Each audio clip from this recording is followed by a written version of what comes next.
Call this to order.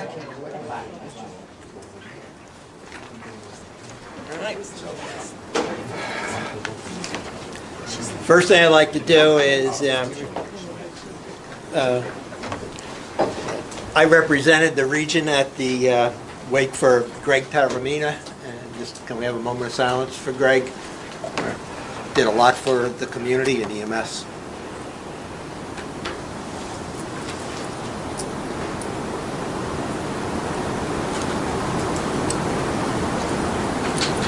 Okay, thank you.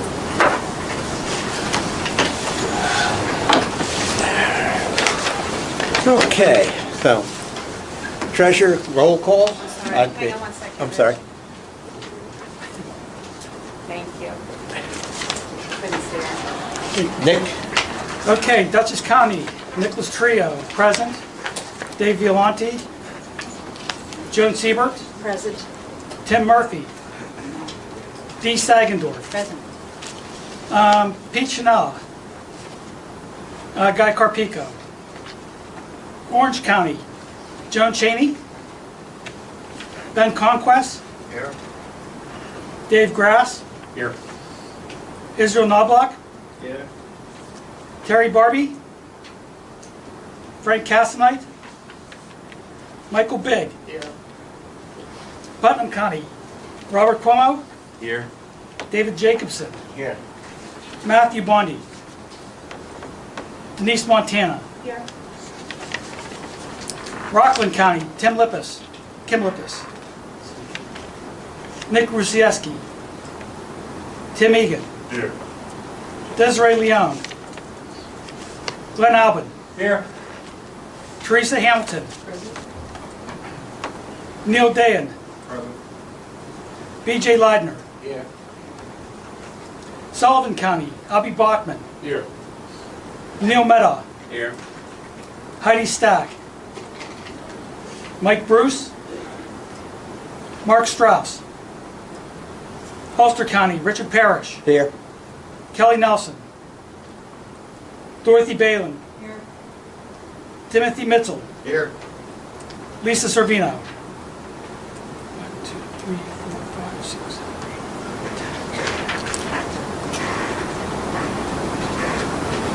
8. We have 20, Thank you. and a quorum is 13. Good. All right, the minutes were distributed. Any additions or corrections to the minutes as distributed? Second. Motion, second. All right. President's report, I have a couple of letters to read in. This is to confirm renewal of Guy Carpico as one of our alternate representatives to the Hudson Valley Regional Council for Dutchess County.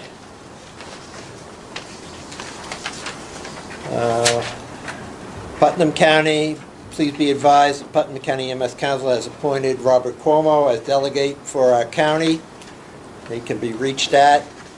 And then also Denise Montana is delegate for Putnam, and Matt Bundy is an alternate for Putnam County. Right. Right? It's Bondi. Bondi? Yeah. B-O-N-D-I, Bondi, okay. Get them in the minutes, so that makes you legal for this tonight. All right. We had an executive committee, very informative, some of the things that we talked about.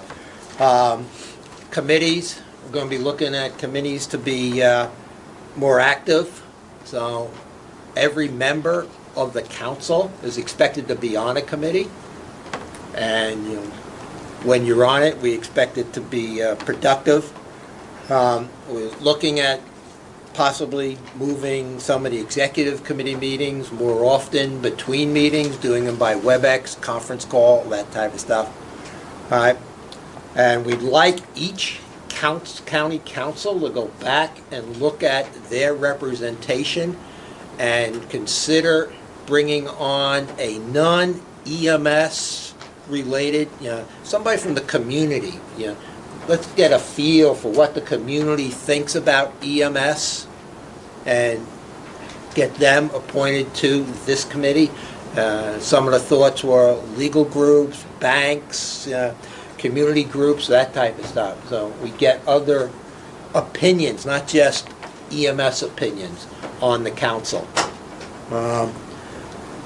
We've charged Albee with a big to-do to revise the bylaws and possibly look at adding those to it.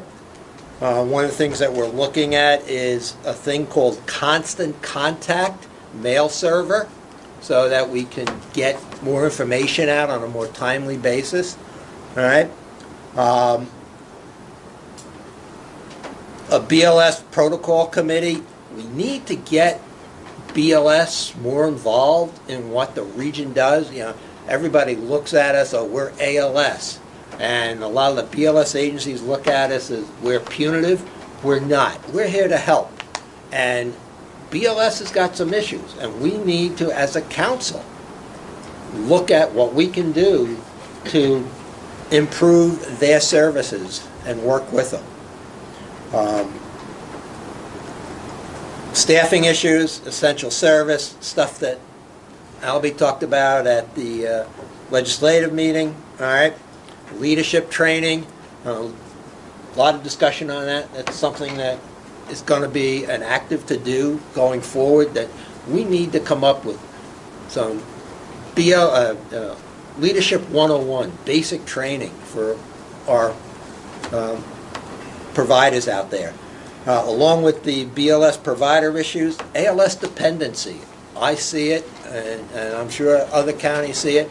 You know, I see ambulances sitting, waiting 20 minutes, half hour for an ALS unit to arrive, instead of get the patient loaded. Then they belong in a hospital, that type of stuff. Standard of care. A lot of agencies out there aren't using the basic tools that they should be using. EpiPen, albuterol, all right? Glucometry, things like that. Yeah. What is the standard of care for the region? All right. Those are the things that we looked at, and like the big thing we'd like each region or each county to do is, you know, go back and look at your bylaws and, you know, bring on non-EMS people. Okay, that's what we covered at the executive committee, and a lot of work to do there, and we're going to continue to follow up on that. So that was covered at that. All right. Any questions on that? If not, Treasurer's report. Okay. Nick is not here this evening, so he asked me to do a report for him. We wrote 33 checks worth $23,958. We had a large check of $1,003 that had to go to our landlord for our CAM, common area maintenance charges. It's in our lease that we would pay that as if there was any major issue, and they had a big issue with air conditioning and heating in here. So they fixed that. It doesn't quite feel that way right now, but they did fix it. It should be working all right. We wrote a $770 check to the Village of New Square in return for the unused portion of their ALS upgrade. A $233 check to Vassar Brothers for their unused portion for their ALS upgrade. And if anybody wants to take a look at the details, I have them. Our transfers, we transferred to a payroll account $30,000 from our program agency. In the financial side, we had $1,000 deposited for the Vassar ALS upgrade. We had $1,000 deposited for PEC. PEC is the Pediatric Emergency Care Coordinator Program that was started at a Southern Tier. They had a grant for it, and every region that met the goal of getting people into the PEC received $1,000. Every region that did it received $1,000. We did do that. We had 5 of our agencies are PEC qualified now, and we're looking to grow that. So we're hoping to get out some more information. It should be coming soon, and if anybody is interested in the PEC program or has somebody that wants to be a pediatric emergency care coordinator in their area, they don't have to be in, it doesn't have to be one per agency. It could be one per area, or it could be one per county, but let us know and we can get you started on that, all right? very good program that ensures that we have good pediatric care out in the field. We put in $1,000 for the FNC for the TOA of Empress Ambulance. FNC, Fitness and Competency, for a TOA, Transfer of Authority. We're all about abbreviations. for Empress Ambulance. We also put in a $5,000 deposit for an expansion of territory for Curious Joel, and we put in a $7,500 deposit for money that we get for the AMFAR grant, which is for the distribution of the Narcan at all the agencies in our area. We also supply police and fire if they're necessarily needed. Okay. New York State vouchers for third quarter. Third quarter, they kind of did us in a little bit. They asked us to do partial vouchering, so we vouchered January and February, and then we had a voucher March. So whatever we normally do for our vouchering and the whole financial process, we had to do it twice this quarter, which wasn't exactly exciting. But we submitted the February, was $37,476 for the program agency, which we billed it and we actually received payment, and then it was $22,900 for the second half, which is the month of March, which we billed but we haven't received payment yet. Now that's the third quarter for the program agency, but the fourth quarter for council. So council, we billed the $228 for $2,900, and in fourth quarter, the partial month of March, we billed $878. So that the $878 hasn't been paid. The other one was. Conference and education account, we had no activity whatsoever, and that's really it. The audit was completed, so if anybody needs to see that, I have that available. All right. Any questions of Bill's treasurer's report? Motion to accept? Motion. Second. All right. All in favor? Thanks. Opposed? Abstained? Thank you. All right, QI, or no, office report. Back up, Bill. I'm up. Okay, we've had a kind of a busy time right now. We have 4 Article 30 actions pending, and we have a 5th one that we expect to be coming down very shortly. 2 of them, Empress and MSTAR, are TOAs, transfer of ownership, and the other 2 are expansion of territory.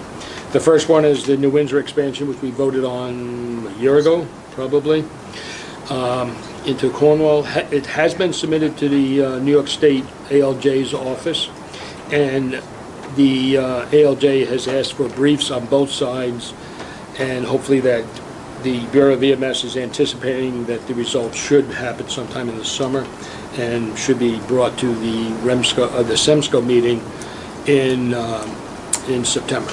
So hopefully we will get that squared away. Curious Joel has submitted an expansion of territory for Orange County, and we have just almost done with the completion of it. And probably this week we'll have it completed and submitted to the Transportation Committee and to the state. And we'd like to thank the Transportation Committee for all their time and work, because it's been very busy over there. And like I said, we should have another one coming in. Okay, I talked about that already, that's in the division. The Bureau of EMS has revised our budget process for the 2 grants that we receive in the office. And the new budget formats, we had to resubmit all the budgets that we had for next year in the new format, and they've changed the way we used to operate. We used to do what we called a split of 80-20. 80% of the majority of our costs that were allowable went to the program agency grant, and 20% went to the council grant. Now they've changed that and they won't allow us to do that. So we have to actually take each cost and divide it up. So in the phone bill, which includes the landline phone bills, any cell phones and internet, all has to be broken down by who uses it the most and who it pertains to, and we have to give a percentage to each one of that and divide it over the 4 quarters. It's a fairly complex process. I've been working on it for a couple of weeks now, and we haven't really got it squared away yet. So, but we are working on it. We will get it done. It doesn't go into effect until next quarter, so I have some time. The PEC, I briefly spoke about it, but with the PEC is considered the first step in the Standard of Excellence program that's being initiated by the Bureau of EMS. They're trying to raise the bar for EMS performance in New York State levels. They're going to use a bronze, silver, and gold level, and it's going to be a point value that's going to be assessed to training, equipment, and performance. It's going to be similar to what the state of Virginia uses, if anybody's familiar with that. But it's going to be a volunteer program, and the whole theory behind it is to raise the quality of EMS in New York. I'm not exactly sure of what the actual standards are, but they are looking at it. I know the CMAC has also looked at some stuff this year, last meeting, and has said what they think should be part of the Standard of Excellence. But PEC is the first one that's going to do that. The statewide BLS protocols have been accepted and signed and are available. Also, the collaborative ALS protocols are available, and they're available on the New York State website. It's Health New York Government Professional EMS Protocol. So it is available. Everything has been accepted and signed. I mean, we're waiting for it to get signed, so that is out there now. Health New York Gov. Professional EMS protocols. You said it's been accepted and signed, and then you said something that you got issues. Oh, they're available. Oh. They're available on that website. On March 22nd, 2000, the HVREMSCO hosted a legislative breakfast, but I'm going to let Albie speak about that and the success that we had there. Hudson Valley Awards Committee met and chose their 2018 regional awards winners. Awards can be picked up tonight by the county representative. You should see Karen. I think she's here. She should have them. All the regional winners were submitted to New York State for the state award. EMS on Tour is a statewide effort that EMS has to go out to the community and meet and greet the public. And Bureau of EMS has prepared a toolkit, and up until yesterday we didn't think the toolkit was going to be available this year, but it is available, and it is available at health.newyork.gov/professionals/EMS/toolkit. If anybody needs that, I can give it to them. If I can forward the email to them. So that is available. The Bureau is asking for agencies to participate in it and to post pictures on the Bureau's Facebook and their Facebook, and to post any pre-scheduled events on Facebook. Both Brian and Steve is the Deputy Director, the new Deputy Director of EMS, and Ryan is the new Director of EMS, are willing to go out. If you have an event, they're willing to go to that event. So if there's something exciting happening in your area, you want to invite them, they are sending either themselves or some of their staff to as many events as they can for this EMS on tour. There's some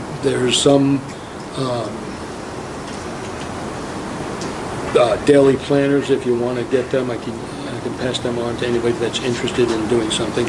So just email me and I'll get them out to you as soon as I can with that. Bill, do you have the name of the guy who became the deputy director? Steve.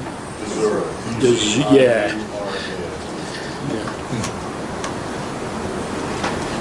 Okay, some dates that you need to remember. May 21st, 2019 is the EMS Memorial Service on Empire State Plaza at 11 a.m. September 12th and 15th is the 2019 NASVARA Pulse Check at the Crown Plaza in Suffern. And October 24th and 27th through the 27th is Vital Signs in Buffalo. Right? Now, the other thing I would like to mention is that we might have to have a special meeting for some of the CON actions, because we're obligated to have the meeting within 60 days of it being deemed complete and ready to go. So I would look at sometime in July, probably the 24th or the 31st, we might be asking for a special meeting. So if you can pencil that in on your calendar, either one of them, I think we'll probably need you guys here. Those dates again? It was the 24th and the 31st of July.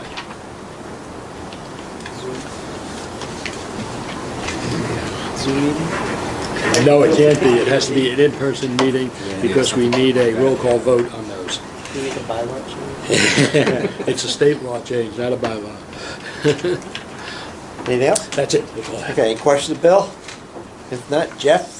The Oh, sorry. protocols, have they been signed off by the commissioner? They have signed off on it by the commission, that's why they posted them on the website. So And is they- there any time frame when agencies have to August, adapt it? August 1st. Is on the BLS side. You have to be updated? The app is being, the people, the comparison is being done right now to see what has to be changed in the app.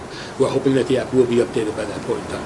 So then the collaborative and the other would be Bob, the I same? can't hear you. I can You gotta hear. speak up, Bob. So then the collaborative protocol and the BLS protocol will mirror each other? Yes. Yes. They are exact duplicates of each other.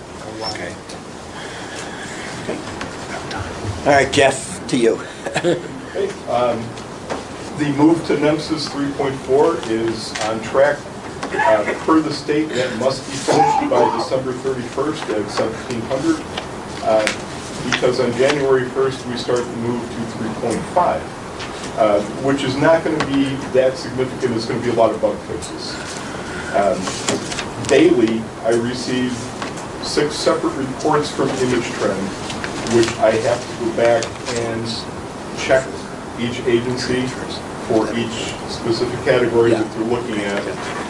And that is across our regional bridge, the state 3.4 bridge, and a couple of reports from the current NEMSIS 2.0 bridge. This whole process has been eating up a fair amount of my office time. One of the other tasks that we've been levied with is updating all of the DOH 5603s from the NEMSIS 2 to the NEMSIS 3.4. ESO is scheduled to go online on the state site on the 1st of September, so we have 40-some agencies that I need to get this paperwork from. Most of the agencies have received the emails. Some of the agencies have given me back a completed 5603, and we're working on the rest of them. We have found some emails that are bad, simply because they're not an agency email, and whoever was in charge of PPCRs for that agency has moved on, left, but is now forwarding it back to their old home agency. One thing that we would like to have done sometime in the near future, tomorrow would be nice, but, is an agency-specific email that stays with that position, with that agency, rather than trying to eat up a personal email for them. That just makes life a lot simpler with the amount of information that we need to be pushing out. So emails that were valid even a month or two ago, I have found are no longer valid.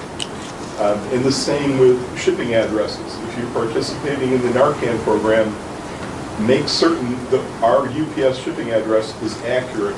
We had Narcan go out a couple weeks ago, and it went to where the agency specified, except that address is to somebody that is no longer a member and doesn't want to give up the Narcan.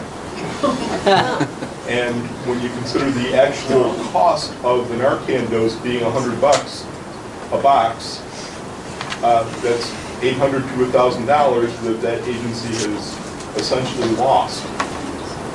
It is very important to make sure that we are updated with this rather simplistic amount of information. We have given up trying to fax because that's old technology, and most of the fax numbers, if not all that we have, don't work anymore. One of the other projects that we've accomplished in the last month or so is a revamp of the website. It looks a little bit different.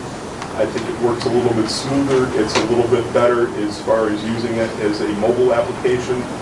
Still a work in progress. We've got some things that we need to kind of tweak on it, but it's coming along. Our Facebook page has the link to the toolkit that Bill was talking about. Our website has the protocols that are updated. Most things are actually coming together. The biggest thing that we've got is the paperwork.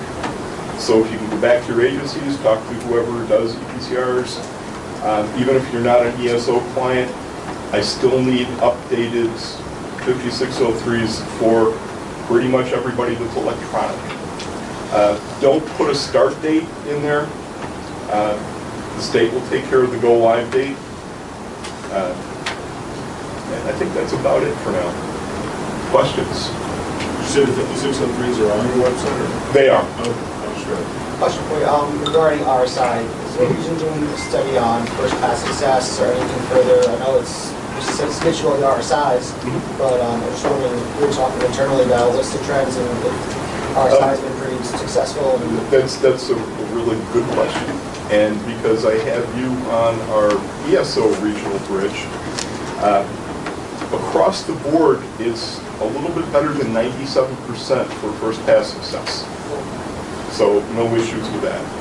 And I do have to say that I really appreciate the quality of documentation that your agency pushes.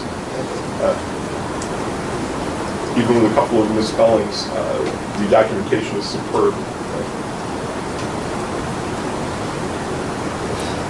Any other questions? Thanks. All right. Medical Director, Dr. Papish. Dr. Papish, keep your voice on the board.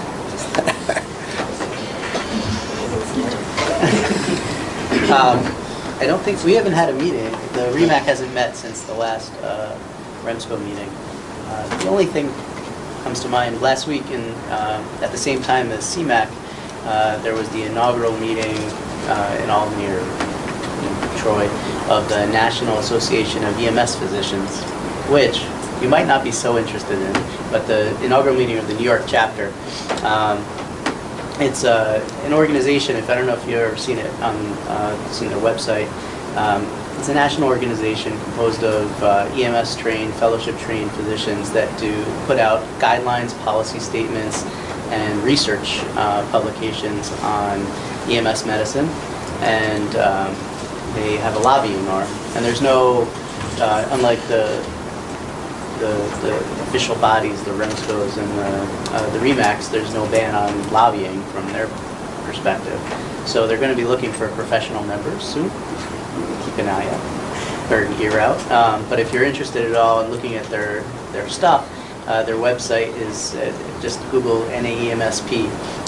They put out a lot of stuff, and I think they're going to be a welcome addition to our state. Most of the medical directors that actively participate in their EMS agencies are members and or somewhat involved, especially in New York City. I don't know in this region per se, but something to look towards. Thank you. That it? Thank you. All right, committee reports. The training committee, did Dave give a report to anybody? Dave's been pretty busy. Can't make it tonight, so nothing. Okay. REMAC, I guess you already did that, right? All right, transportation committee, Yes. the guy that does nothing. The most active committee that I was told never did anything when I took the chairmanship. We have a second motion coming up on the transfer of ownership of Empress. We'll cover that later.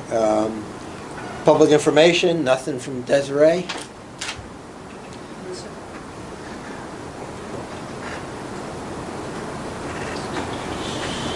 Policy and procedure, looking for a new chair of that. Glenn was the chair of that committee.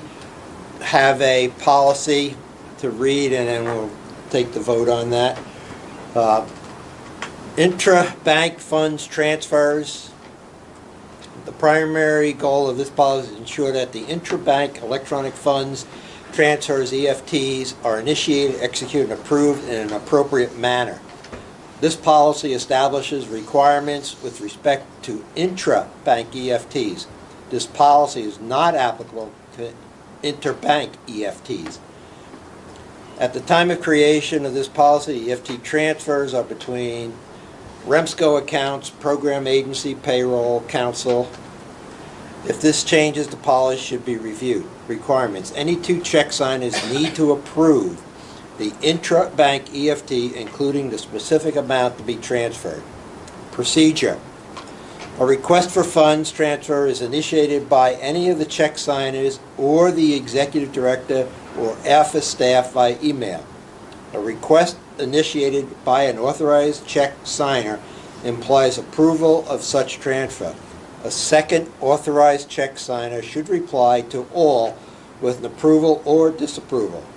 The email will be retained by the executive director as a business record as a substitute for two signatures. If the fund transfer request has two check signers that approve the EFT, the transfer will be entered in the banking system. The note field of the EFT will include name, initials of the two authorized check signers, and date of approval.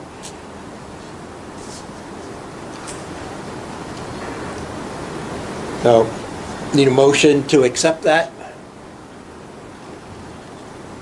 Glenn? Accept what you just read. You don't want to Second. repeat it? Second. All right, all in favor? Aye. Opposed? Abstain? Thank you. Okay, you need that? You mean you didn't copy everything I said? I did. I just want to make sure what you said was All right. actually what's on it. Oh. That's been known to happen. All right. Legislative and bylaws, Albie.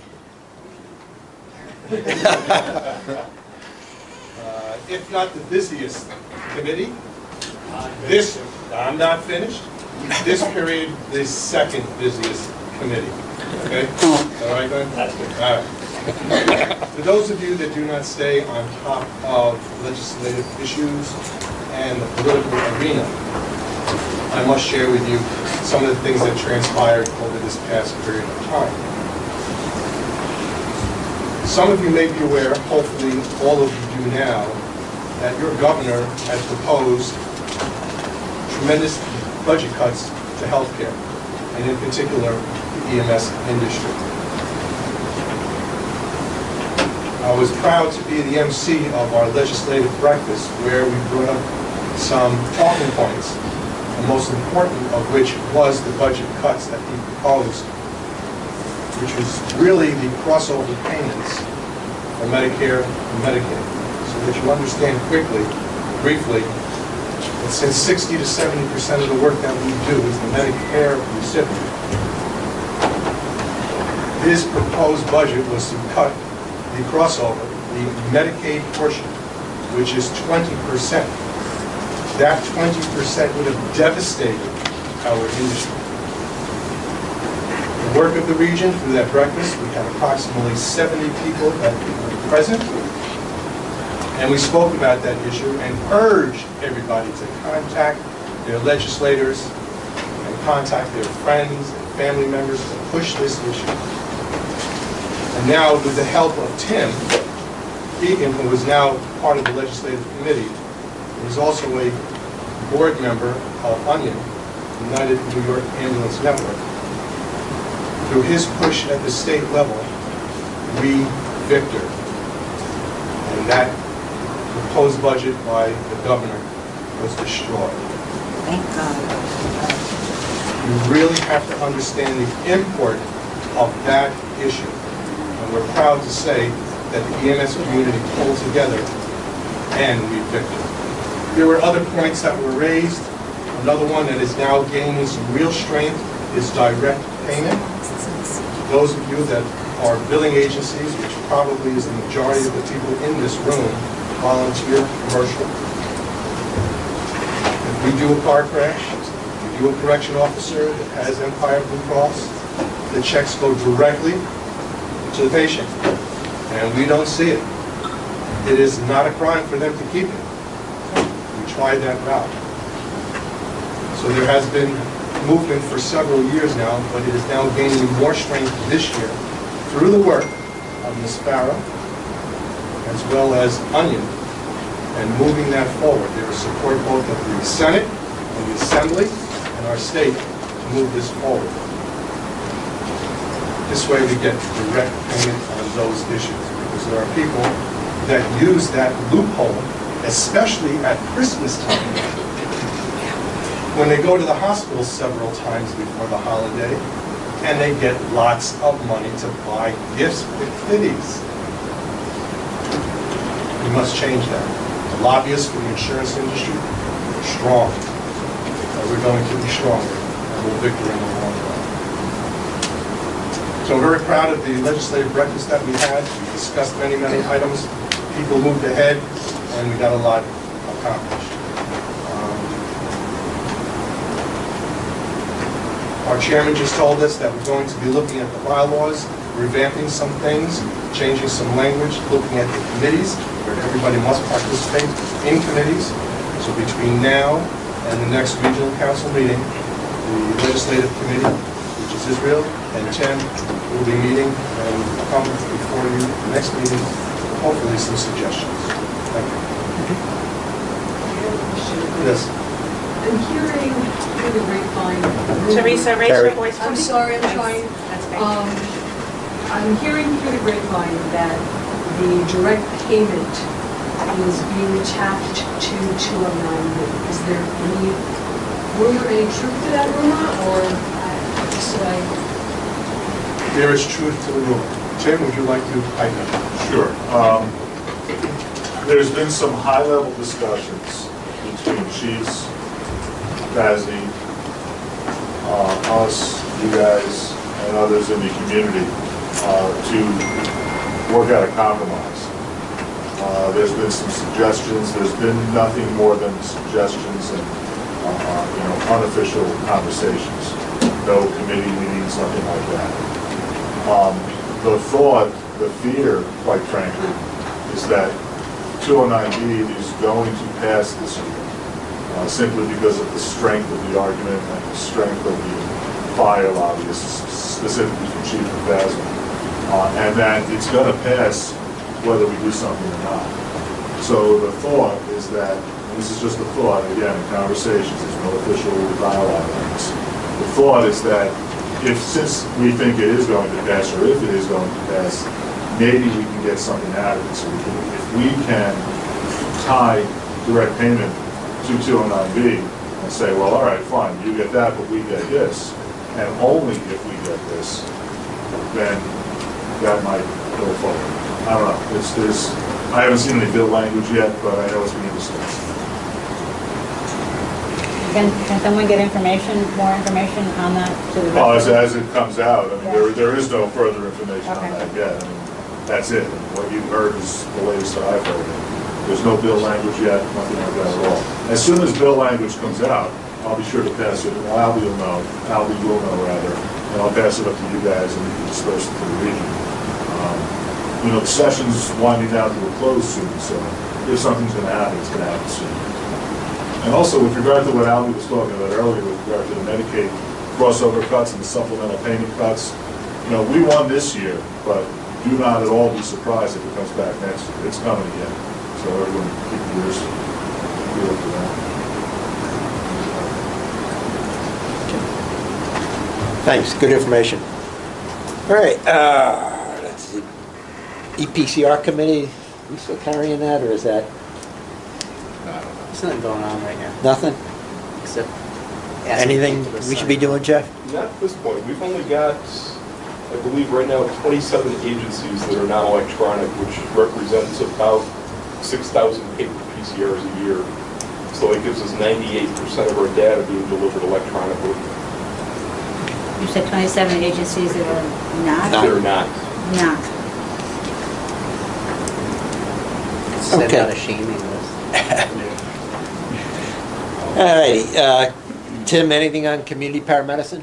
Yeah, back on March 22nd, there was a community paramedicine conference at Mount Sinai. Friends from Empress, as well as us and 5 other agencies from around the state, presented our different programs there.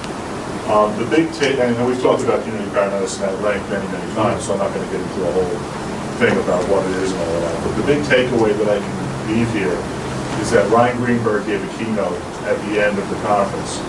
And the takeaway from his keynote was that if you're going to be doing a program, first of all, reach out to the Bureau, talk to them, communicate with them. Don't try and just keep your head down and do your thing.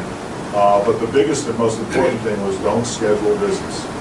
If you do it and don't schedule visits, you'll keep under the radar. That was his big red flag. If you're scheduling visits, that's going to be a problem. So keep from scheduled visits, treat it like any other ambulance call, and it should be fine. Great job. Thanks, Tim. All right, awards committee, did Kim give a report? Nothing? Most of the counties didn't want them announced until they announced them. Can't hear you, Bill. Most of the what? Sorry, most of the counties didn't want them announced until they announced them. Okay. All righty, nominating committee, Bob? Okay, the nominating committee met and collected letters, well, actually Karen did, collected letters of those who were interested in taking office. And we have a slate to present, which I believe all went out to you ahead of time. And I'll just read it, and we'll actually have our elections during new business. President, we have Richard Parrish. Vice President, no, I didn't nominate myself again for another year.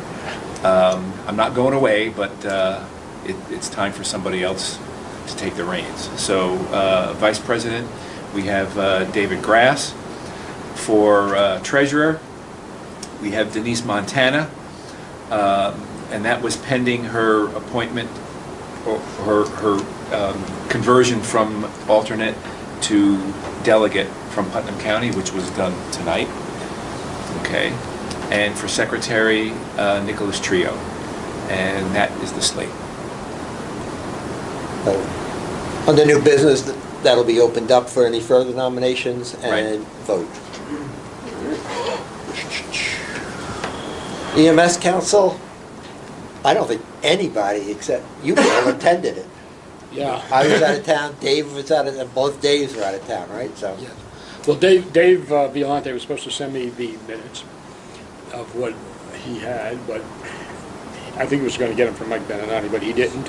So I do have some things that occurred there. I'm sure it will not be all inclusive.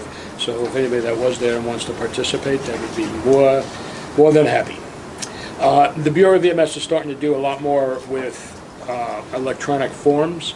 Agency renewals will now be submitted through the to the region, but it will be an electronic form. In the educational side, the CME manual is being completed, so the CMEs that we talked about a year and a half ago, that should be coming out very shortly, sometime during the summer, because it's in the pipeline for approval. So the manual's been rewritten, everything is done, and it's waiting for approval. Also, there's a new instructor policy that is in the pipeline for approval, so hopefully that will also come out shortly. They are, in the educational group, they're looking for methods of education that will be considered thinking out of the box and encouraging ideas to be submitted to the education committee.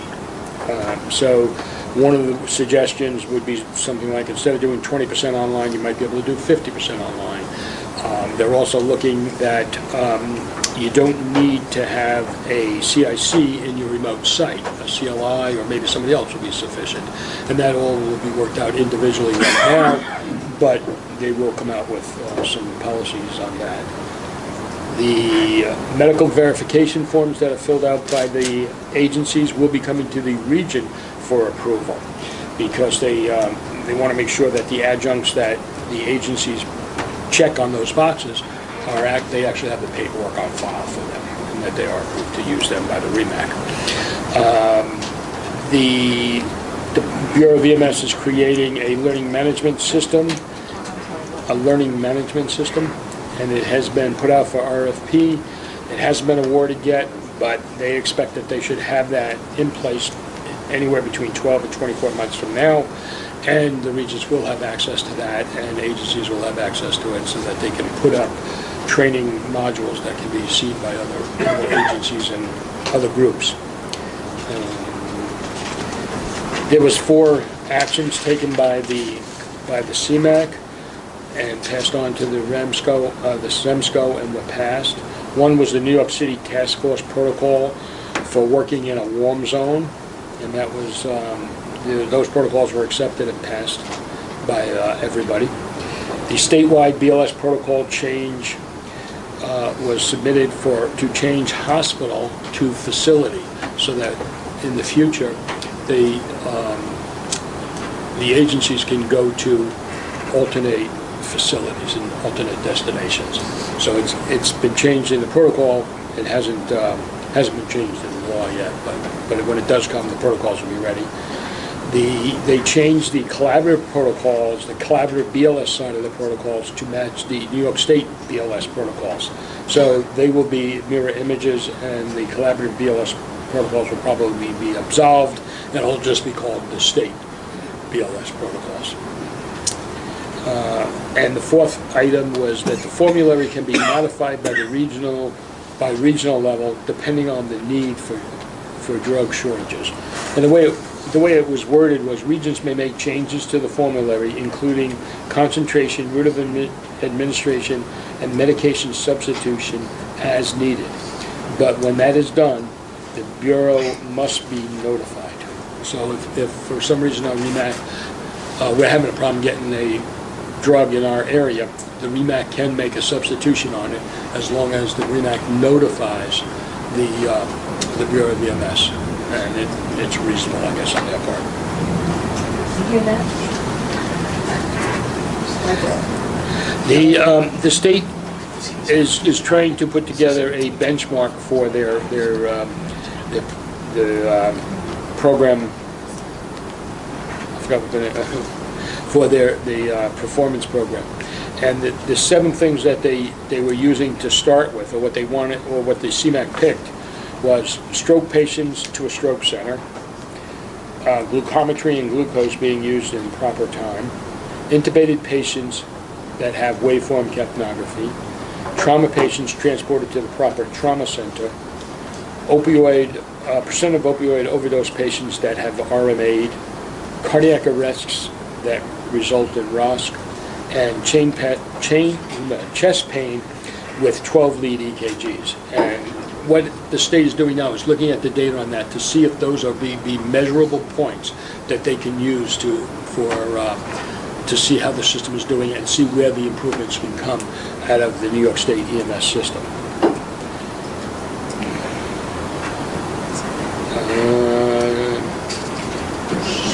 Sponsor renewals are out and will be back to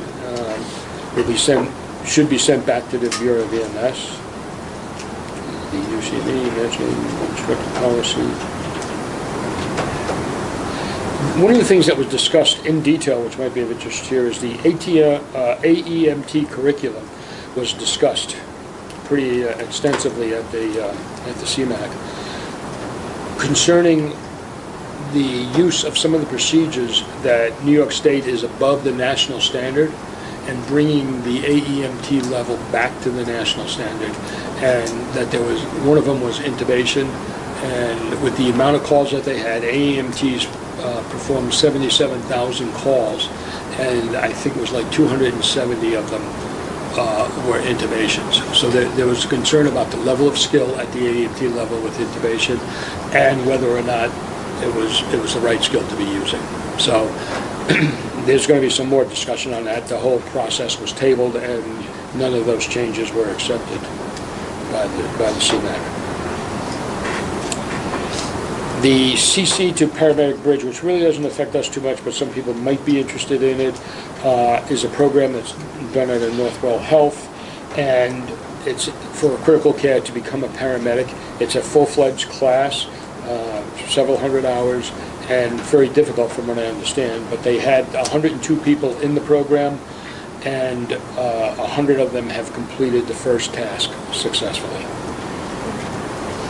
Now, it used to be if a test location was moved and the test was rescheduled, all the students in the class were notified. Now it's just going to be the CIC and the course sponsor that will be notified. And the financial committee is seeking data on the cost of running an EMT class from all core sponsors. So you'll be getting all core sponsorships within all of the regions, as many as we can. We'll be getting a survey, and they'll be asked to participate. and it will be a blind survey, so they won't know which core sponsor it is or anything, but we'll be asked to come back and see if the cost and the reimbursement, if we can do anything about that at the finance level. That's all I have notes on. Okay. Tim? Yeah, Bill, I think you said earlier, one of the first things you said was that agency renewals would be done online, but through the region? Well, they'll be done online, and then it will be, when you transmit it, will be transmitted to the region. The region will approve that and get a copy of it and move it on to the... Why that extra step? Because it didn't used to be that way as far as I know. Because the program agencies in the regions have been asking for that information, because we do not get it in any way, shape, or form. So I think that was the step that they're going to take. So the agency will still only be transmitting it once, and then we will be receiving it and passing it on. So Two more questions with regard to that. One is, how is that going to affect the timeliness of submissions for the renewal process? Shouldn't affect it at all. Okay. Second question, does that include also controlled substance licenses? No. I don't. We don't really, as long as you have one, we don't really look at them. Those go to the marrow. Right. Right. Any other questions, Dave? Well, it's not really a question, but Mr. Marco attended the meeting, so, and he did send me notes. So. Good. Oh, okay, good. He did a great job. He covered about 98% of the notes that he sent me. Now, the only two things that I think are relevant for here is the staffing is seeing a change in staffing again. Teresa Allen is leaving the department, and they're supposed to be hiring 2 new staff members.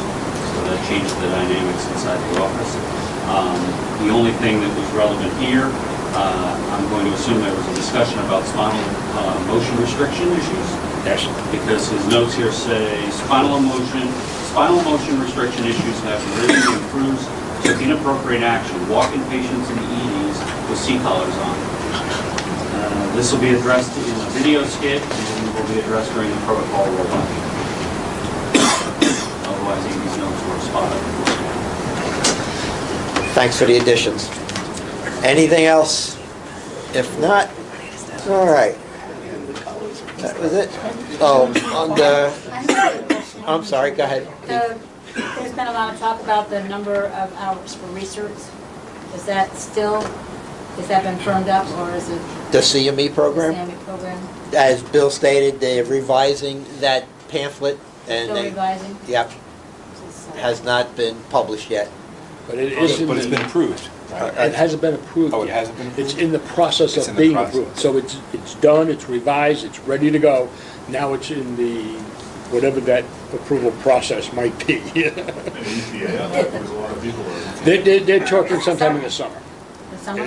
But again, you know, they committed to this over a year and a half ago, and then they said it was going to happen a couple of months ago, and no later than May, and now we're into the summer. So if you're coming up for renewal, plan on 72 hours just in case. Oh, yeah, and they are, some people are putting in the new, they got what they think is the new CME, and they're sending it in. It's getting rejected, and it's putting you outside the 45-day window, and you wind up having to take a... I think it's always better to have more than less. Yes, all right? So, It's indicated that the program is, will be complete by DOH this month, then it'll be going to the approval process, and it should take about 12 weeks from now. hopefully, yeah, like they're saying. Don't count on it, Nick.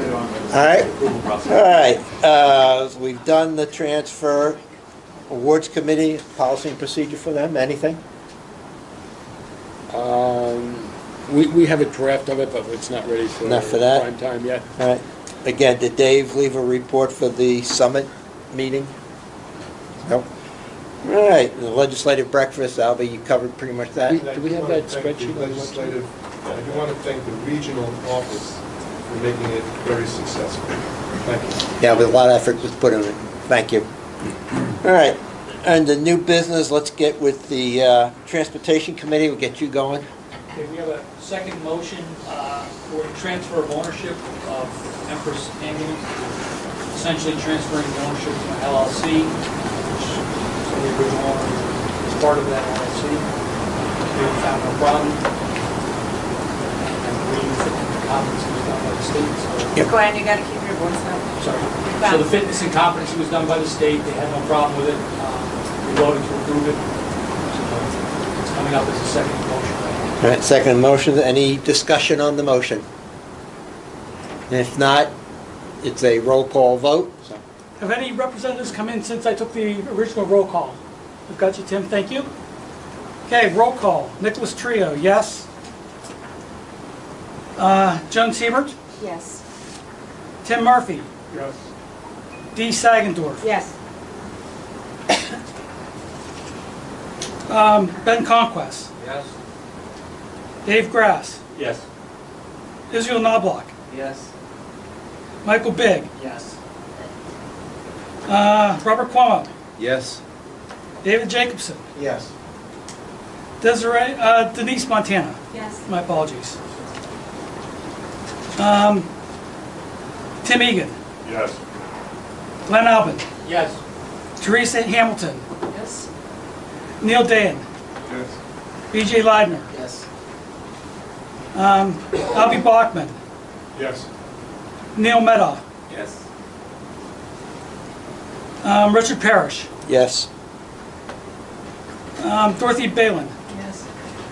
Timothy Mitchell, Yes.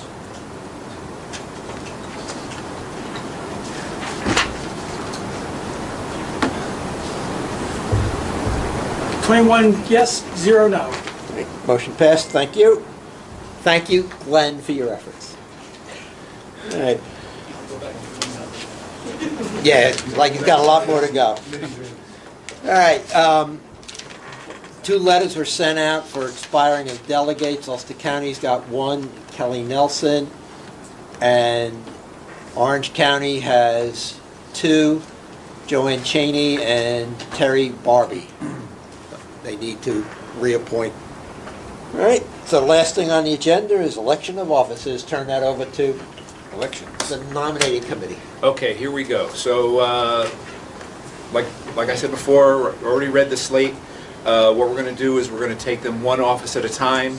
I'll announce who the nominee is, and then I will ask if there are any nominations off the floor, because someone could be nominated off the floor. If not, then I will move for the secretary to cast 1 ballot for each one. Okay? Are we ready? Except his own.